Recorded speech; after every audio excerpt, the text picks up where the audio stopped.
से हार्दिक दिल से शुभकामनाएं और जोहार।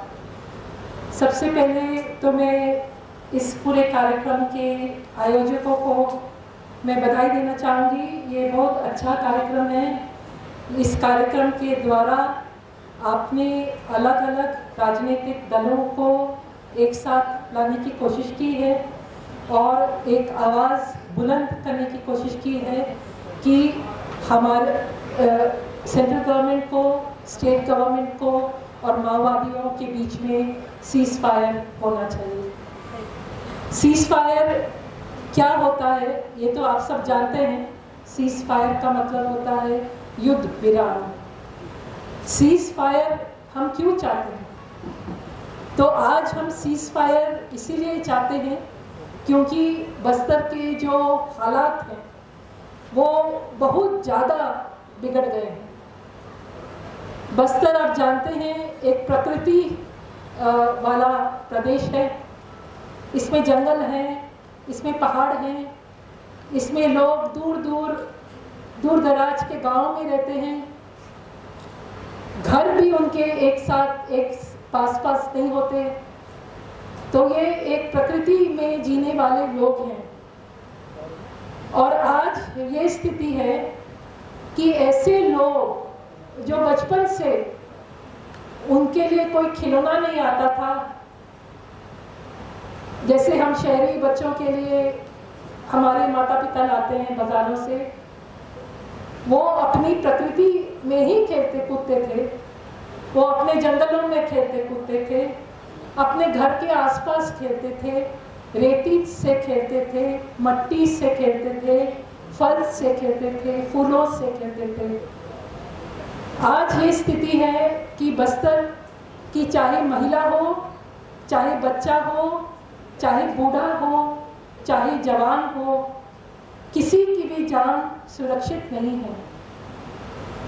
चाहे वो जंगल में जाए या पहाड़ जाए या नदी जाए या अपने बच्चे को स्कूल में मिलने के लिए जाए या सस्ता अनाज की दुकान में जाके अपना राशन लेने जाए या बीमारी की हालत में वो मेडिकल के लिए प्राथमिक आरोग्य केंद्र जाए या जो उनके हर हफ्ते में जो बाजार लगते हैं वहाँ जाए, कहीं भी जाए, आज के दिन में बस्तर के आदिवासी सुरक्षित नहीं है। ये जब मैं कहती हूँ सुरक्षित नहीं है तो उन पर उसका मतलब क्या है? उसका मतलब है कि जब हम लोग अपने अपने घरों से निकलते हैं तो ये थोड़ी जो सोचते हैं कि हम अपने घर से बाहर निकले तो हमारी जान जा सकती है। क्या कोई बच्चा ऐसा सोचता है कि मैं अपने सोनू क्या ऐसा सोचेगा कि मैं राजू और ये आकाश के साथ में मैं रेती में खेलने जाऊं तो मेरे को वहां से गोली लग सकती है? क्या ऐसा कोई सोचेगा कि मैं अपने खेत में जाके उड़द की दाल में काटूं तो वहां पे मुझे गोली लग सकती है, यहाँ से मुझे गोली चीरती हुई जा सकती है?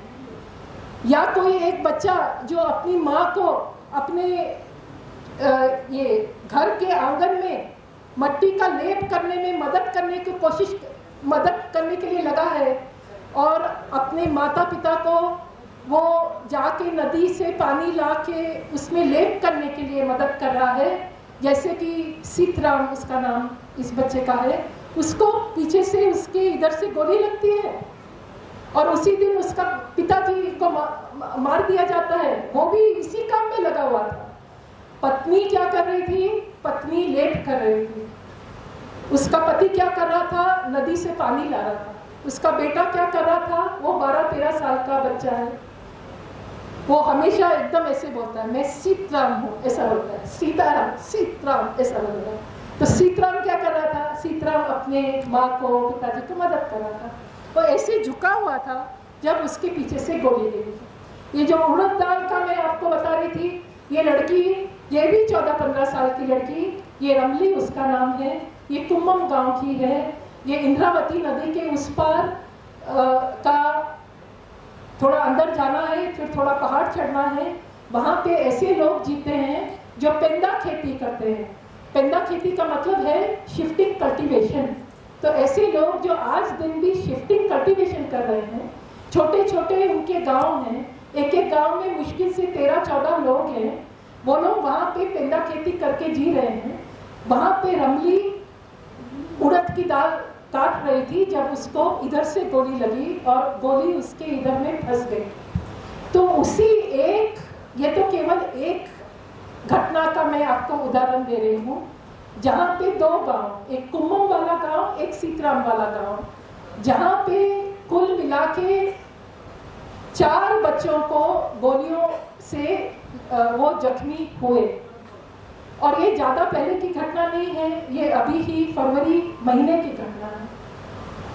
और उसी घटना में 8 बड़े लोग, जिसमें बड़े मतलब बहुत बुजुर्ग नहीं, जवान लोग, वो लोग भी मारे जाते हैं। और वो लोग क्या कर रहे थे? वो लोग भी पेंदा खेती कर रहे थे। जब पूरे उनको पता चला कि उनको घेरने की कोशिश हो रही है, वो लोग भागने लगे, जंगल में बड़ी घास में जाके छुप गए और रात भर वहाँ रहे। रात को ड्रोन भी वहाँ घूम रहा था। तो इसका मतलब है ड्रोन से पूरी तरह से उनको पता था यहाँ पे कौन लोग हैं, कि ये निहत्थे लोग हैं, ये ग्रामीण हैं। इसके बावजूद दूसरे दिन उनको घेरा गया है और उनको मारा गया है। तो ये तो कुम्मम गांव की घटना थी। और ये एक जो 24 और 25 की अनेक घटनाओं में से ये एक घटना थी। तो इस घटना में जैसे हमने देखा, आम लोग जो अपने जीवन में अपना जीवन जीने की कोशिश कर रहे हैं, तो उसी तरह अभी की स्थिति ये है कि महुआ बिनने कोई जा रहा है, कोई तेंदुपत्ता इकट्ठा करने जा रहा है। हर एक जगह ऐसे हमारे केसेस हैं जहाँ पे उनको घेर के मारा गया। 24 में, ये अप्रैल महीने की बात है, जब 2 गांव, पिडिया और इटावर, ये बीजापुर के गांव, वहाँ पे लोग तेंदुपत्ता इकट्ठा करने के लिए वो लोग निकले हुए थे। जो तेंदुपत्ता होता है जिससे बीड़ी बनती है, वो आपके खेत के वहाँ भी उग सकता है, वो थोड़ा दूर से भी उगता है, जंगल में भी उगता है। तो इस तरह से लोग सब बिखरे हुए थे, मगर फोर्सेस भारी तादाद में आकर उनको सब जगह से उनको घेर के एक तरफ किए हैं। एक तरफ करने के बाद में उन पर गोलियां चलाई गई हैं। 10 लोग वहाँ पे मारे गए। जिस दिन मैं गांव में पहुंची, वहाँ पे एक 15 साल का बच्चा था जिसके शरीर पे 3 गोलियां से वो जख्मी था, मगर उसको ऐसी स्थिति कि उसके माता पिता उसको रोड तक ले जाने के लिए ना बोल रहे थे, क्योंकि उनको डर था कि हमारा बच्चा अगर रोड तक हम उसको ले जाएंगे तो उसको भी माओवादी बोल देंगे। तो ये पिडिया और इटावर की एक घटना, इससे ये भी साफ था, जिसमें फोर्सेस आए। और फोर्सेस में कौन अधिकतर आजकल कौन आ रहे हैं, तो वो डीआरजी फोर्स आ रही है। और अभी क्योंकि कैंप्स बहुत ज़्यादा हो गए हैं बस्तर में, मतलब 250 जितने तो कैंप्स होंगे। और कैंप्स क्या है, हर 2-3 किलोमीटर में कैंप्स हैं। तो वहाँ की ज़मीनी हकीकत ये है कि बहुत जल्दी गोलबंद फोर्सेस होते हैं, बहुत स्पीड से होते हैं। पहले क्या होता था कि कभी उनको कुछ जानकारी मिली तो वो लोग धीरे धीरे वो लोग आते थे। आजकल क्या हो रहा है कि बहुत जल्दी सभी थानों के लोग मिलकर, थाना और कैंप एक ही है क्योंकि पुलिस और सीआरपीएफ मिलकर काम करती है, तो वो लोग सब इमीडिएटली उस घेर लेते हैं और बहुत जल्दी वो लोग इस तरह की कार्यवाही करते हैं। ऐसी कई घटनाएं हैं जिसमें केवल छत्तीसगढ़ की ही फोर्स नहीं, मगर आंध्रा की फोर्स, गढ़चिरौली की फोर्स, हाँ, तो इस तरह से अक्रॉस बॉर्डर भी फोर्स। आज के दिन में कितनी फोर्स है बस्तर में हम नहीं जानते हैं, मगर 1 लाख की फोर्स तो हम बहुत पहले से गिना रहे थे। आज कितनी है पता नहीं। मगर इतना कह सकती हूँ कि बहुत है, बहुत ज़्यादा। और आज की स्थिति ये है कि अभी फेक एनकाउंटर हुआ, उसके 5 दिन के बाद वहाँ पे कैंप लग रहा है। जैसे कि आपको पता होगा, मुदवेंडी गांव की घटना कई बार जिक्र होती है। 1 जनवरी 2024, जिसमें 6 महीने की बच्ची अपने माँ के आंगन में माँ पकड़ी हुई थी, उसको जब उसको गोली लगी, वो लड़की मंगली उसका नाम था, लड़की मारी गई। मगर उस समय तक कैंप नहीं था मुदवेंडी में। ये लड़की मंगली के लिए वहाँ बहुत बड़ा आंदोलन हुआ, पूरा मुदवेंडी गांव आंदोलन में गया हुआ था, जब पीछे से मुदवेंडी में कैंप ला दिया। जबकि मुदवेंडी से 2 किलोमीटर दूर कावट गांव है, कावट गांव में पहले से कैंप था। मुदवेंडी के आगे पिडिया गांव है, पिडिया गांव में भी कैंप ला दिया। तो मतलब हर 3-3, 4-4 किलोमीटर में अब कैंप्स ला रहे हैं। फिर जैसे इसी साल तोड़का और कोरचुली, ये 2 गांव में ऐसी स्थिति बनी जिसको हम एम्बुशिंग सिविलियंस कहेंगे। जैसे हमेशा नहीं तो हम एम्बुश से क्या समझते हैं, माओवादी या तो सरकार के लिए एम्बुश डालते हैं, सरकार पुलिस फोर्स माओवादी के लिए डालता है एम्बुश। मगर ये स्थिति एक अजीब सी स्थिति हमको दिखी, जहाँ पे ये 2 गांव के लोगों को जानबूझ के पहाड़ी की तरफ फोर्सेस ने आके उनको तोले पहाड़ी की तरफ उनको ले गए।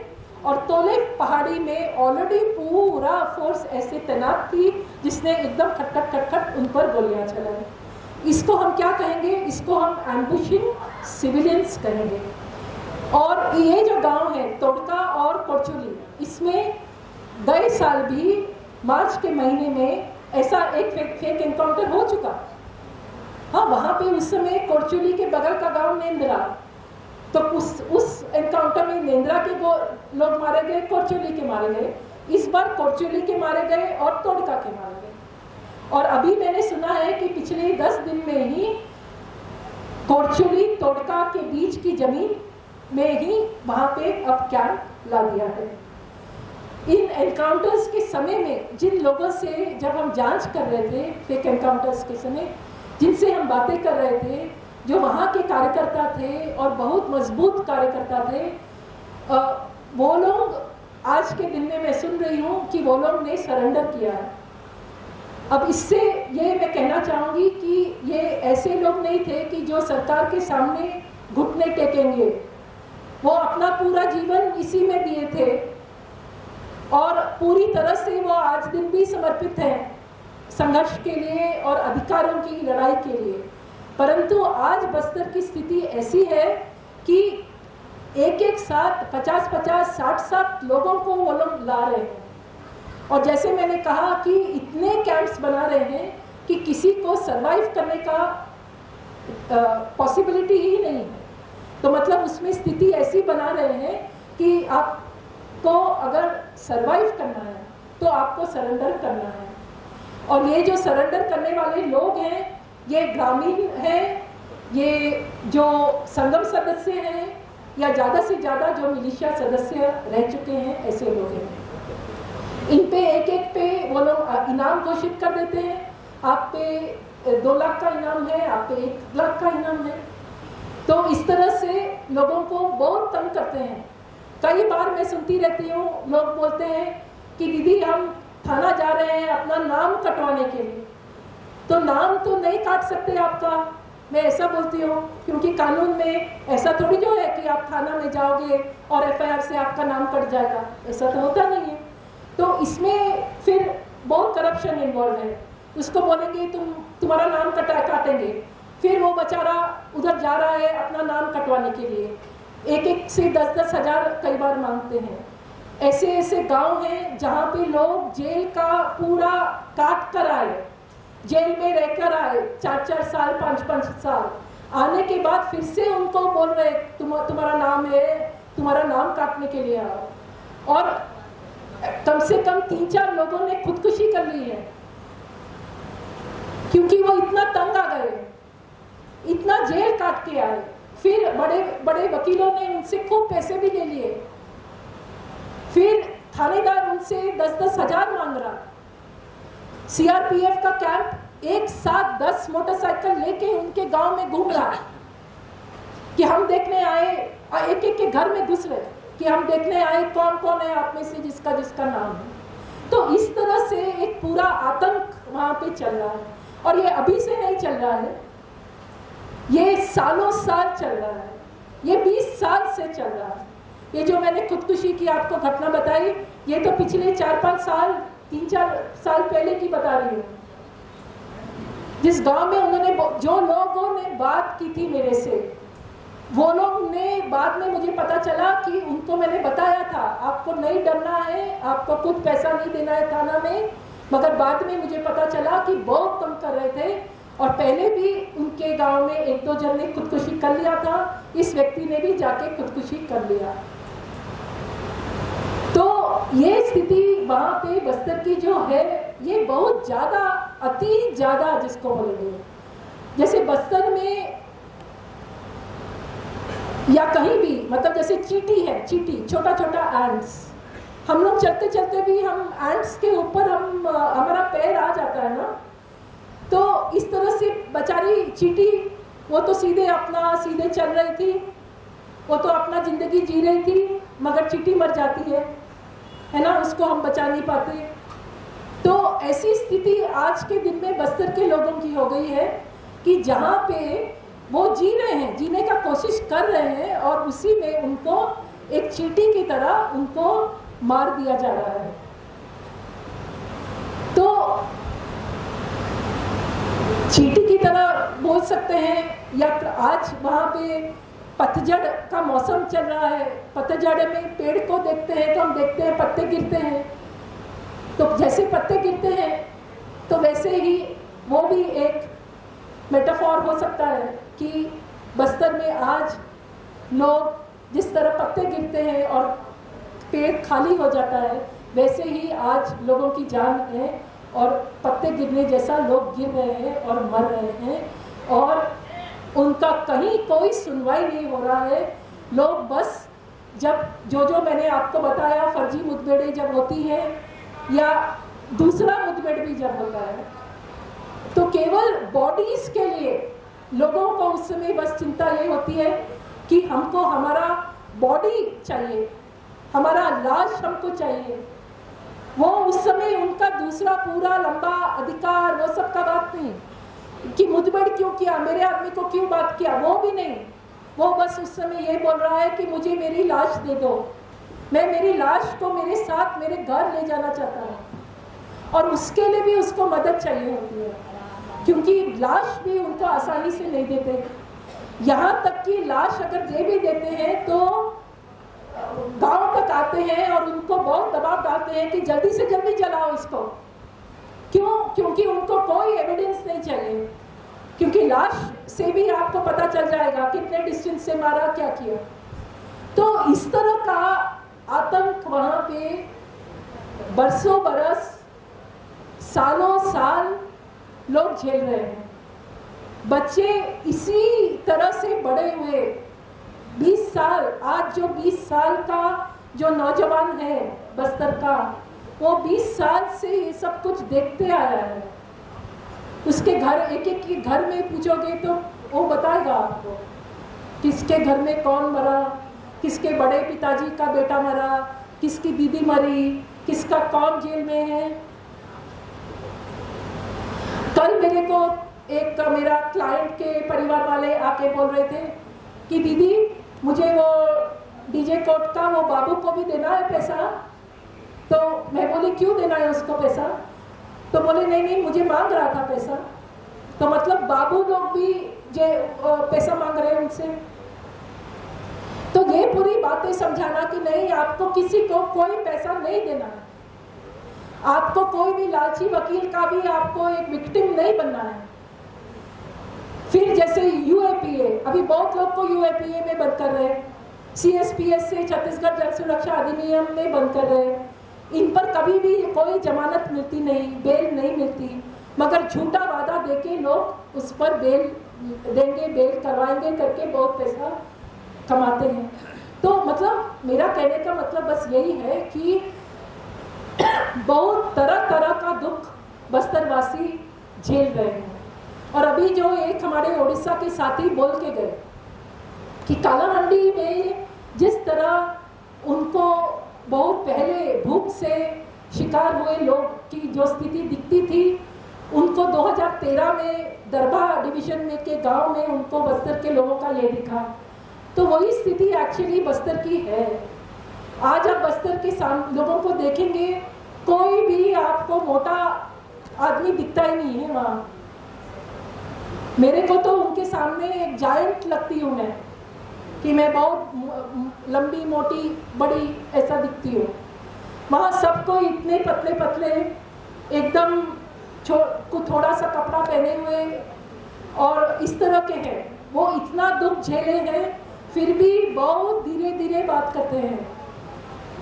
जैसे अगर हमको तो उतना दुख होता तो हम तो शायद चीखते चिल्लाते, बहुत जोर जोर से बोलते। वो लोग अभी भी एकदम धीरे धीरे बोलते हैं। और जब वो रोते हैं तो मिलकर रोते हैं। आप उनको देखेंगे एक एक जन पूरा हाथ ऊपर करके ऐसे ऐसे करके वो लोग रो रहे होते हैं। और एक एक घटना के बाद जब वो अपने लोगों को दफनाने के लिए रहते हैं तो इसी स्थिति में आपको देखना पड़ेगा कि किस तरह से एक लंबी कतार, उसका शुरू का दिखेगा नहीं, अंत नहीं दिखेगा, पूरा का पूरा गांव जा रहा है मरघट उसको दफनाने के लिए। तो ये स्थिति है भाइयों और बहनों। और अभी की स्थिति में ये है कि एक तो जो आम आदिवासी है, अभी क्या है, ये जो आम आदिवासी है, ऐसा नहीं है इसका कोई पॉलिटिक्स नहीं है, ऐसा नहीं है। ये आम आदिवासी जिसको बोलते हैं भोला भाला आदिवासी ऐसा बोलते हैं, वो भोले वाले हैं मगर उनका पॉलिटिक्स भी है। वो लोग भी पूरे मूवमेंट्स में पार्टिसिपेट किए हुए लोग हैं। परंतु आज के दिन में जो माओइस्ट स्ट्रॉन्ग होल्ड में जो उनका मास स्पेस है उस पर सबसे ज़्यादा प्रहार उन पर हुआ है और पिछले 20 सालों से उन पर हुआ है। मैंने ऐसे इतने फेक एनकाउंटर्स देखे हैं जिसमें जाके जांच करने पे मैंने पाया कि उन फेक एनकाउंटर्स में जो लोग मारे गए थे वो वहीं का जन मिलिशिया था, या ग्रामीण थे, या जन मिलिशिया और ग्रामीण मिलकर थे। जैसे कि 2017 का नुल्कातोंग मैसेकर, नुल्कातोंग कोंटा का गांव है जहां 15 लोग मारे गए थे। वो लोग बारिश के समय अपने खेत के बगल में जाके वो लोग टिके हुए थे। उसी दिन मिलिशिया के भी कुछ लोग उनके साथ थे और पहाड़ी से फोर्स ने उनको देखा, सुबह आए, घेरे और उनको मार दिए और बोले हमको बंदूक मिला है। क्या बंदूक मिला? 12 बोर का उनको 12 बंदूक मिला था। बंदूक किसका था? हाँ, मिलिशिया का था, मगर कोई उन पर गोली नहीं चलाया था। वो पूरी की पूरी तरह से वो फेक एनकाउंटर था। और इसमें बात क्या कि मिलिशिया के पास तो अगर हथियार रहेगा तो 12 बोर का बंदूक रहेगा। सामने वाले के पास क्या है? एक एक के पास AK-47 है, एक एक के पास। तो इस तरह का है। तो दलम के पास भी बहुत हथियार, बहुत अच्छा तो हथियार नहीं है, मगर कुछ तो ऑटोमेटिक वेपन्स हो सकते हैं दलम के पास, मगर मिलिशिया के पास तो कुछ भी नहीं है। संगम के पास क्या है? संगम के पास कुछ नहीं है, मगर मारा कौन जा रहा है? एनकाउंटर्स में जरूर दलम वाले भी मारे जा रहे हैं, मगर जो पूरी तरह से उनको कभी भी कोई भी पकड़ सकता है, मार सकता है, ये पूरा गांव वाला है, जिसको बोलने के लिए सब ग्रामीण बोलते हैं और वो ग्रामीण होते भी हैं, मगर वो पॉलिटिक्स भी पॉलिटिकल लोग हैं। आज के दिन में पॉलिटिकल प्रिजनर का जो डेफिनेशन है उसको बदलना पड़ेगा। पॉलिटिकल प्रिजनर का डेफिनेशन बहुत लिमिटेड डेफिनेशन है।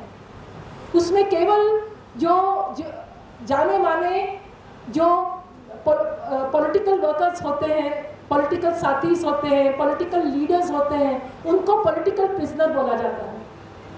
बस्तर में साथियों ऐसी स्थिति है कि पूरा का पूरे जेल में भरे हुए लोग, और आज के दिन में तकरीबन 4000 लोग होंगे, ये सब पॉलिटिकल प्रिजनर्स हैं।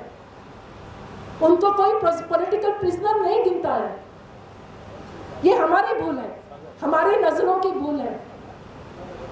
तो ये हमें समझना होगा कि कोई भी पॉलिटिक्स का एक कॉन्सिक्वेंस होता है, एक असर होता है, वो हमको खुले दिमाग से, खुली आंख से हमको देखना होगा और समझना होगा। और जैसे कभी भी कोई युद्ध हो रहा होता है, कोई लोग मारे जा रहे होते हैं, कोई लोग जख्मी हो रहे होते हैं, तो हम लोग नहीं देखते हैं पिक्चर में और कहीं कहीं कि दूसरा नर्स लोग आ रही होती है, वो जख्मी लोग को और इसमें स्ट्रेचर में ले जाती है, उसको मतलब कोई ना कोई वो काम भी कर रहा होता है।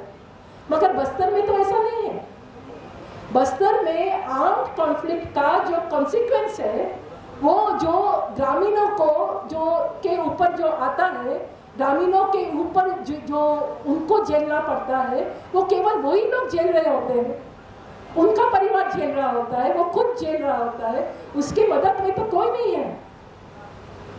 इसीलिए मैं आप लोग सबको भी बोलना चाहूंगी कि आप में से भी जो भी उस विचारधारा के नजदीक है, थोड़ा सा ये तो सोचिए कि वो आर्म्ड कॉन्फ्लिक्ट का एक कॉन्सिक्वेंस होता है।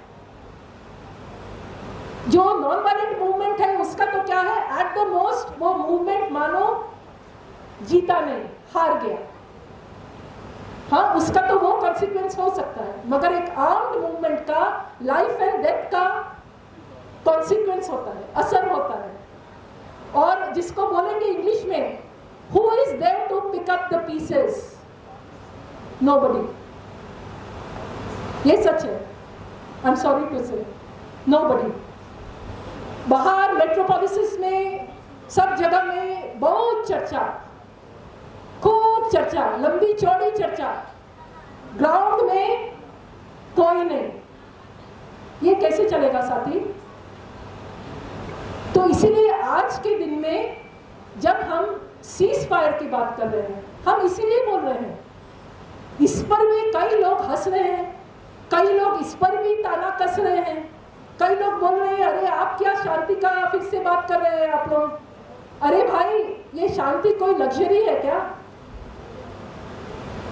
ये जनता की जरूरत है।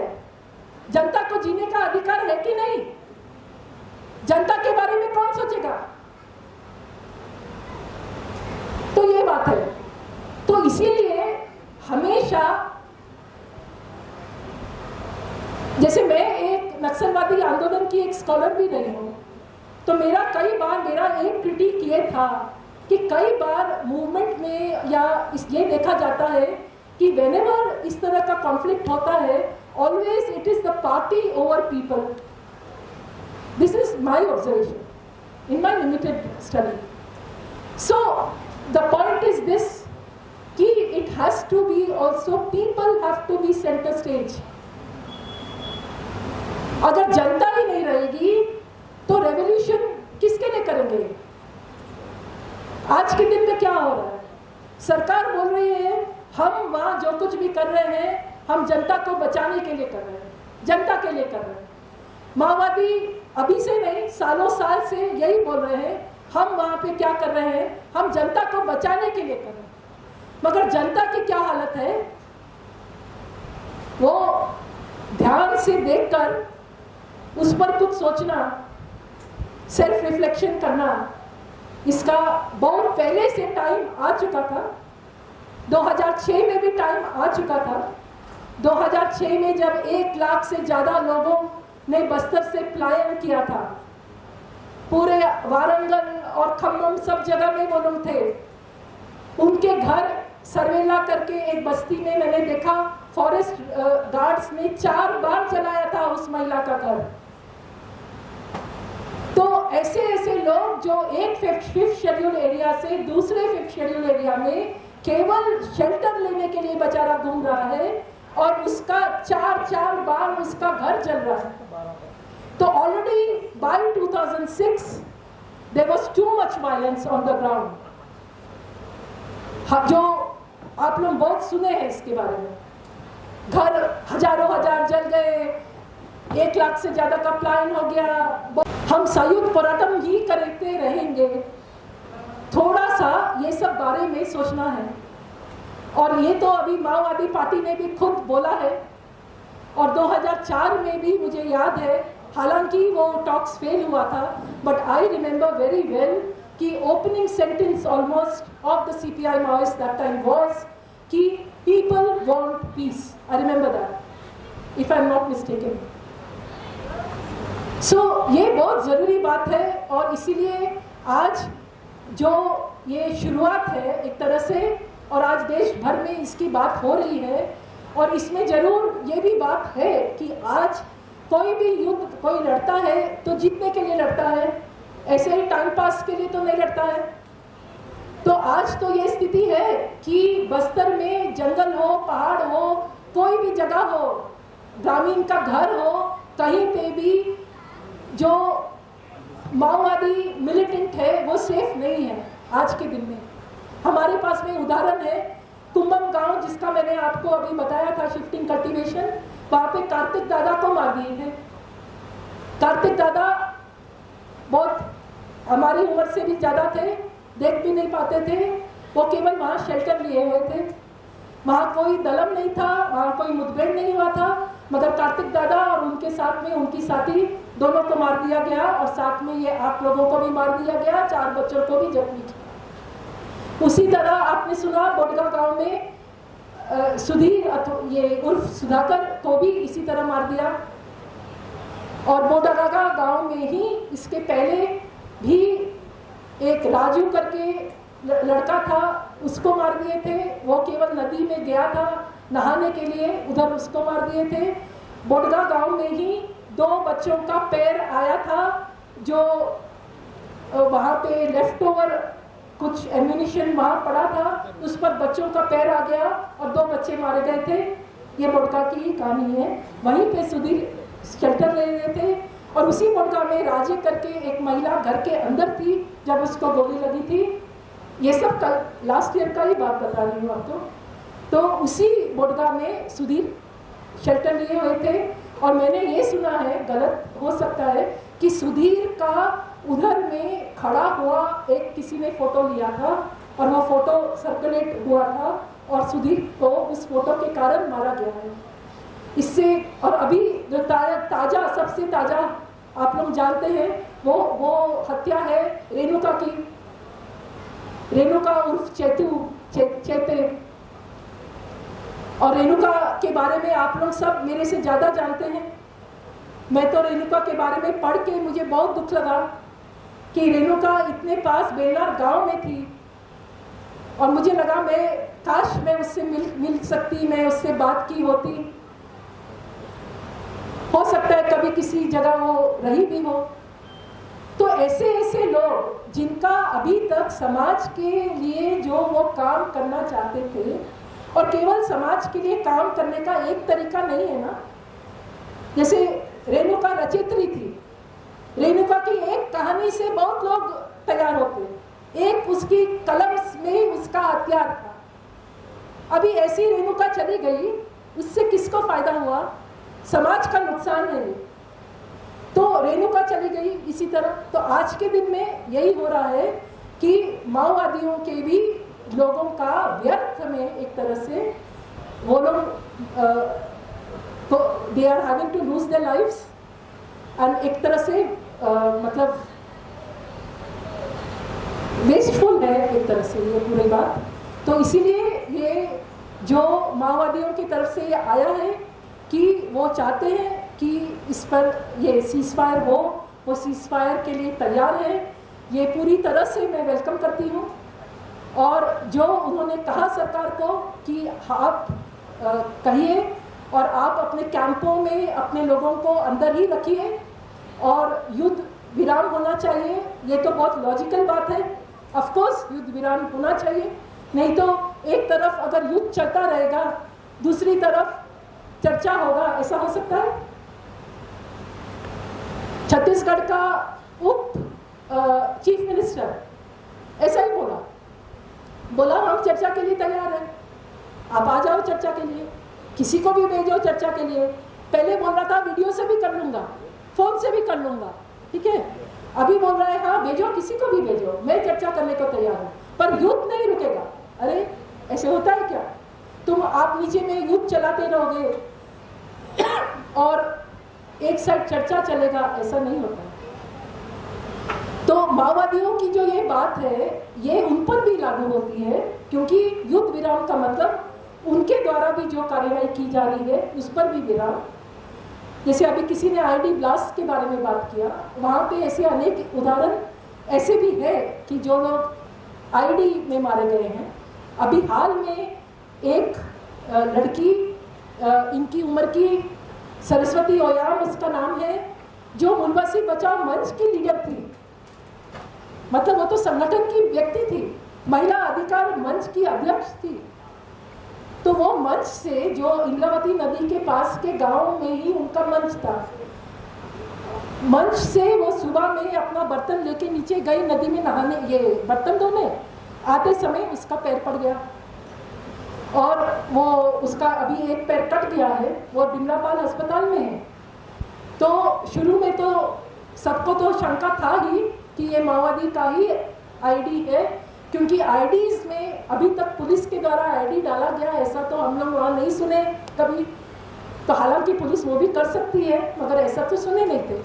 और अभी मगर कंफर्मेशन भी आया है कि वो फोर्स के लिए ही वो आईडी डाला गया था, और उसको फोर्स फिर, क्योंकि उस रास्ते से फोर्स बहुत आना जाना कर रही थी और फिर फोर्स नहीं आई और उसको टाइम पर डिफ्यूज नहीं कर सके, तो इसमें सरस्वती का चला गया। तो कहने का मतलब ये है कि ये जो पूरी बात है जो युद्ध विराम की, ये तो नेचुरली माओवादियों पर भी लागू होती है। तो छत्तीसगढ़ सरकार को किसी भी कंडीशन के बिना, तो ये जो हम आज सीज फायर की बात कर रहे हैं, ये पूरी तरह से हम जो बात कर रहे हैं वो ये कह रहे हैं कि सीज फायर मतलब युद्ध विराम। विराम का मतलब अंग्रेजी का कॉमा भी होता है कि मतलब पॉज, केवल पॉज नहीं। हमारी उम्मीद होगी कि ये एक शुरुआत हो और ये अंत तक जाए। ये लोकतांत्रिक सरकार से हमारी ये उम्मीद है कि ये अंत तक जाए, ये मजाक मत बनाना।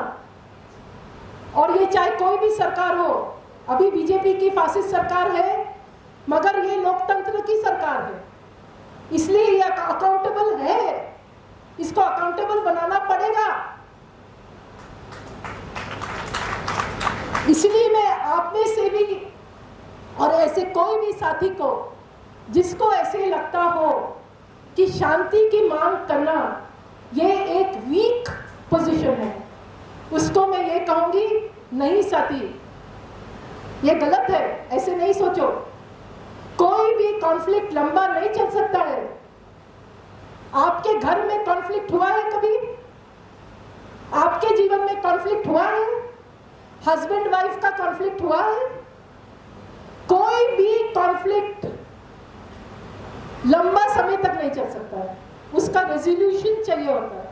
कॉन्फ्लिक्ट रेजोल्यूशन चाहिए भी होता है, नहीं तो वो कॉन्फ्लिक्ट डिस्ट्रॉय करता है, आपको साइकोलॉजिकली डिस्ट्रॉय कर देगा, आपको खत्म कर देगा। इसीलिए कोई भी कॉन्फ्लिक्ट, चाहे उसका कारण कितना भी जायज हो, conflicts, wars cannot go on for ever and ever, amen. तो इसीलिए शांति जो है, जैसे ये कोई वीक पोस्टरिंग नहीं है, ये कोई वीक पोजीशन नहीं है। मेरा मानना है कि आज़ादी की लड़ाई में हम संगठन करके हम लोग लड़ते हैं, हमारा अधिकार है आंदोलन करने का, पूर्ण आज़ादी की लड़ाई के लिए हम लड़ते रहेंगे, और ये उसी संघर्ष का ये भाग है। शांति जो है, ये मुर्दा घर की शांति की बात हम नहीं कर रहे हैं, हम संघर्ष वाली शांति की बात कर रहे हैं कि मनुष्य को, नागरिक को शांति से जीने का अधिकार है। कोई भी हम संघर्ष करते हैं, कोई भी हम क्रांति करते हैं, कुछ भी करते हैं, अंत में हमारा ऑब्जेक्टिव क्या है कि जनता, लोग, हम सब सुख चैन शांति से जी सके। यही तो ऑब्जेक्टिव है, अल्टीमेट ऑब्जेक्टिव। तो इसीलिए शांति इज नॉट वीक पोजीशन, शांति इज ऑल्सो एक राइट है, ये भी आपका अधिकार है। और सरकार से हम जब अभी शांति की मांग करेंगे, हम एक भिखारी की तरह मांग नहीं कर रहे हैं, हम अपना एक अधिकार सरकार से मांग रहे हैं। आपने ये स्लोगन तो सुना होगा, हम किसी से भीख नहीं मांगते, हम अपना अधिकार मांगते। तो ये भी हमारा एक अधिकार है, शांति का अधिकार। शांति प्रजालो हक्कु।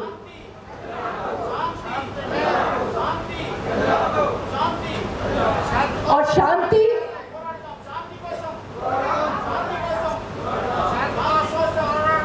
बिल्कुल। और दूसरा कि शांति का मतलब ये नहीं है कि संघर्ष खत्म हो गया, बिल्कुल नहीं। संघर्ष कैसे खत्म हो सकता है? जब तक हम जिंदा रहेंगे, हम लोग सबकी सांसें जब तक चलती रहेगी, जब तक भारत देश हमारी उम्मीदों का देश नहीं बन जाए, जब तक लोकतंत्र के प्रियम्बल में जो आज हम लोग सबने पढ़ा, उसका एक एक शब्द जब तक सच्चाई नहीं बन जाए, तब तक हम लोग संघर्ष थोड़ी जो रोकेंगे साथी, हम लोग कोई संघर्ष नहीं रोकने वाले हैं, है ना। तो आज हम लोग जो बात कर रहे हैं, हम लोग अपने एक अधिकार की बात कर रहे हैं। हम कह रहे हैं शांति होना है और हम संघर्ष करते रहेंगे बस्तर के बुनियादी सवालों पर, क्योंकि अभी क्या हो रहा है कि पूरा समय ये आर्म्ड कॉन्फ्लिक्ट चलता रहता है बस्तर में। पूरा समय हम डेड बॉडी ही गिनते रहते हैं बस्तर में, मगर उसके पीछे क्या चल रहा है? उसके पीछे लैंड सर्वे हो रहा है। वहां फॉरेस्ट राइट्स को, पूरे देश भर में फॉरेस्ट राइट्स एक्ट को फेंक रहे हैं खिड़की से बाहर। राइट टू इंफॉर्मेशन को भी वीक कर रहे हैं। तो एक एक जो लोगों वाला जो एक्ट है, इसको पूरी तरह से वीक कर रहे हैं बस्तर को।